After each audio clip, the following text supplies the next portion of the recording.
I was really scared because I didn't know what he was going to be like. I'd never known anybody with Down syndrome, or I don't know anything about it. We just thought, well, it's just the path we were supposed to take and the child we were supposed to have. So in the beginning we were scared, and then after a while we just realized that he's just another life, and he's going to be our son, and we wanted to know who he was. When he was born, he was a pretty small baby and he was very delicate. When I was younger, I would get upset a lot because I felt like my parents spent a lot more time with him. I felt like I always kind of got left out, and as a little girl that was difficult. Well, with Julian, he progressed slower than Carly did. Everything that Carly got fairly quickly and moved on with, Julian would kind of lag behind with it. So for Julian, it's just everything takes a little bit more work.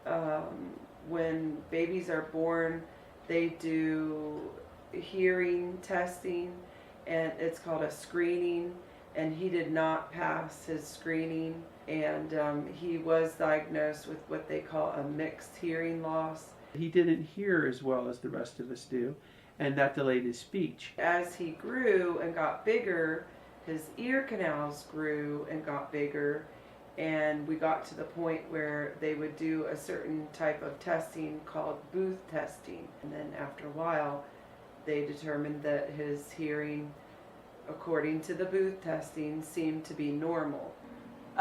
So when he got a little bit older, he had a bit of a heart condition, and he had to get a surgery to fix a hole in his heart.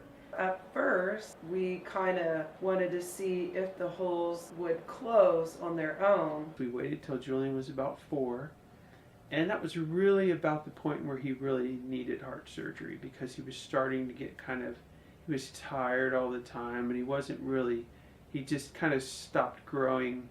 He wasn't reaching his full potential at that point.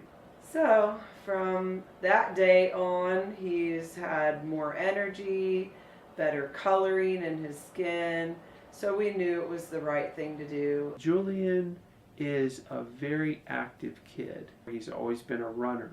I wore tennis shoes a lot of the times because he would just take off. Well, we've tried soccer. We tried that a couple different times. It was outdoor soccer. He did okay. Wasn't his favorite thing.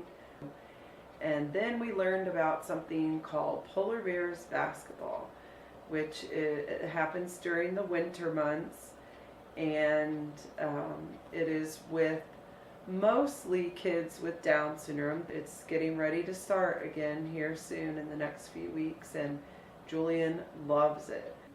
Julian actually doesn't go to a typical school. He is homeschooled. Julian did go to a public school for a while, for a few years.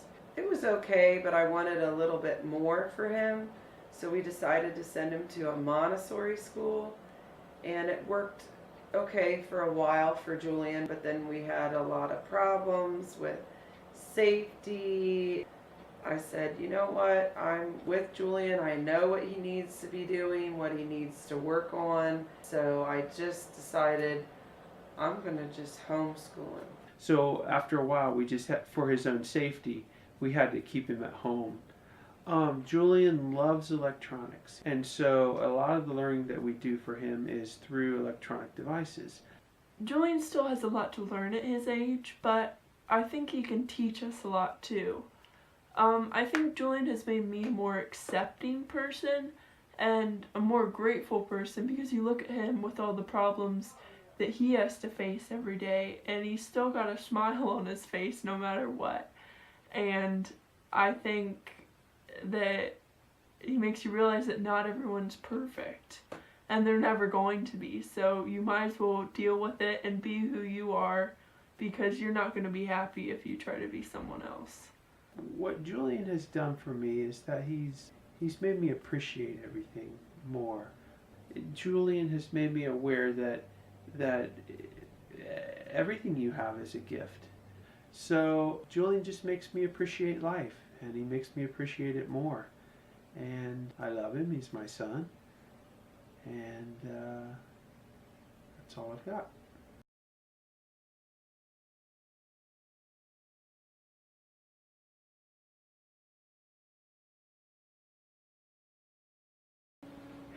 Bye!